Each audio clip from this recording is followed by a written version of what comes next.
ये माँ मैं तो घूमर सूरज भाई साहब संभल के, थारे घूमर दिन गए, कमर में लचक आ जाएगी। अब तो रानी सा करेगी घूमर कल गौरी पूजा के बाद।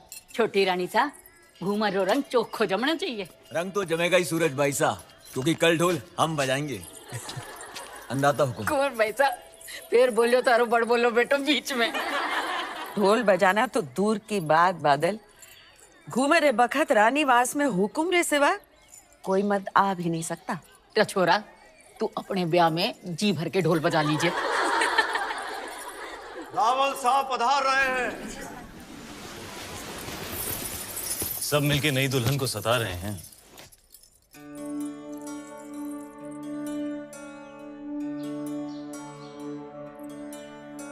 राजगुरु शिवालय में आप रही प्रतीक्षा कर रहे हो।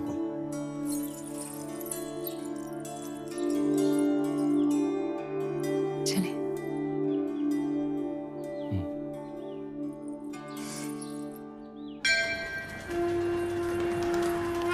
पधारो हुकुम।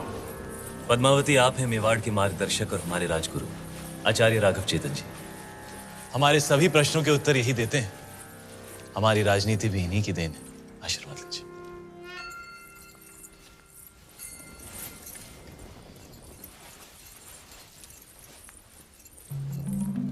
अलौकिक सौंदर्य है आपका।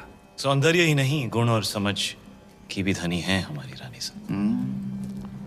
तो छोटी रानी साहब के जीवन में क्या अधिक महत्व रखता है, रूप या गुण? संभलिए रानी साहब, आपकी परीक्षा हो रही है। बताइए, रूप या गुण? गुण और रूप वो तो देखने वाले की आंखों में होता है। अर्थात किसी को पत्थर में शिवलिंग दिखता है और किसी को शिवलिंग में भी पत्थर। जीवन का वर्णन 3 शब्दों में। अमृत, प्रेम और त्याग। प्रेम क्या है? ईश्वर की आंख में उभरा हुआ खुशी का आंसू। आंसू क्या है? सुख और दुख की हद। सुख क्या है? भ्रम। सुना है युद्ध नीति की भी जानकार है। जी। रणभूमि में सबसे बड़ा शस्त्र क्या है? हिम्मत। जीवन में सबसे कठिन घड़ी? परीक्षा के बाद परिणाम की। और सबसे बड़ी भेंट? आशीर्वाद।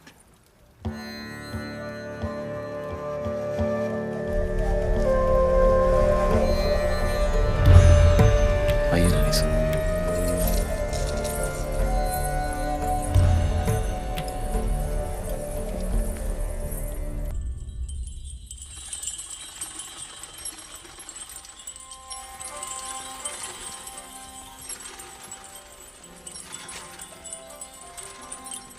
किस्मत देखिए हमारी, गए थे सिंगल मोती लेने और आप हाथ लग गई। हमारी भी किस्मत देखिए, हिरण का शिकार करने गए थे और शेर गले पड़ गए। हम आपको सिंघल का हर सुख देना चाहते हैं, बस एक चीज नहीं दे सकते। इस रण में हम आपको समंदर नहीं दे सकते। वो भी तो है आप प्रियंका। रे रे रे, मेवाड़ी रंग चढ़वा ला गया है जबान पर। दिल पे चढ़ के। जबान क्या चीज है?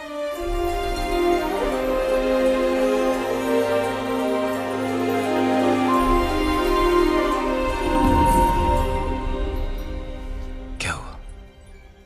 ऐसे लगा कोई हमें देख रहा है। चांद होगा, आपकी तारीफ से जल रहा होगा।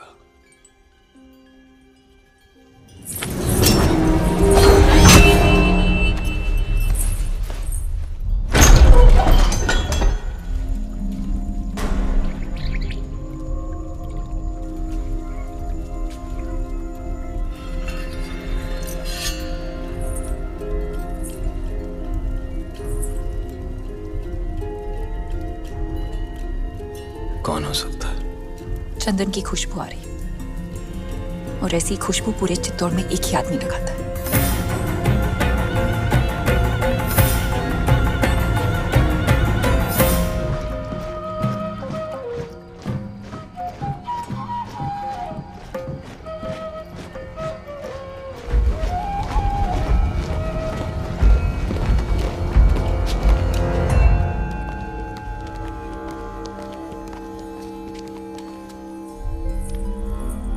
आधी रात में सिपाही भेज के इस तरह बुलाने का मतलब क्या है हुकुम? एक अपराधी को सजा देनी है राजगुरु। बस इतनी सी बात है। ये कार्य कल सुबह भी तो हो सकता था। अपराध संगीन है, निर्णय तो आज रात को ही होगा। कौन है अपराधी? आप।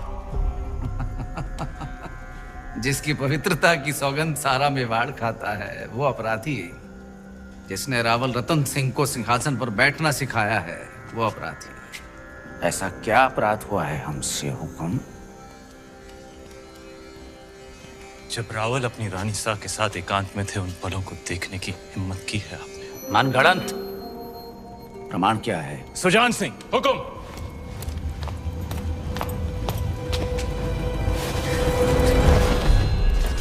ये घाव हमारी कटार का है और प्रमाण आपका खून खुद दे रहा है। क्षमा कीजिए राजगुरु, हमने आपको गुरु समझा, विश्वास किया, चंदन समझकर माथे पर लगाया, पर आप तो चंदन से लिपटा सांप निकले। अगर हम चाहें तो इसी बखत आपका सर कुचल सकते हैं, पर ब्रह्म हत्या हमारे उसूलों के खिलाफ है। ले जाइए इन्हें कारावास में, काल कोठरी का अंधेरा इनकी आंखों को शर्म सिखा देगा। क्षमा करे रावल साहब, पर हम कुछ कहना चाहते हैं। जिसकी मिट्टी में मिलावट हो जाए उसे मिट्टी से दूर कर देना ही अच्छा है। इनके अपराध की एक ही सजा हो सकती है, देश निकाला। हम रानी सा की सोच से सहमत हैं। हमारी मिट्टी में मिलावट।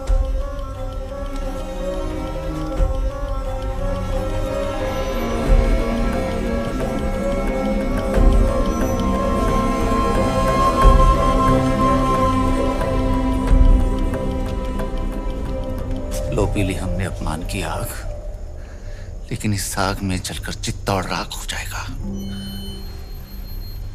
विदा करने से पहले अपने गुरु के पांव नहीं छुएगा। सुजान सिंह, हुकुम।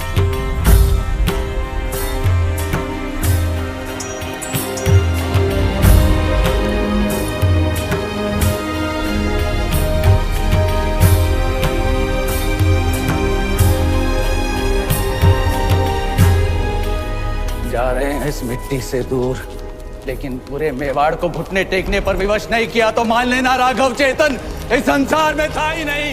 एक विचार था जो हवा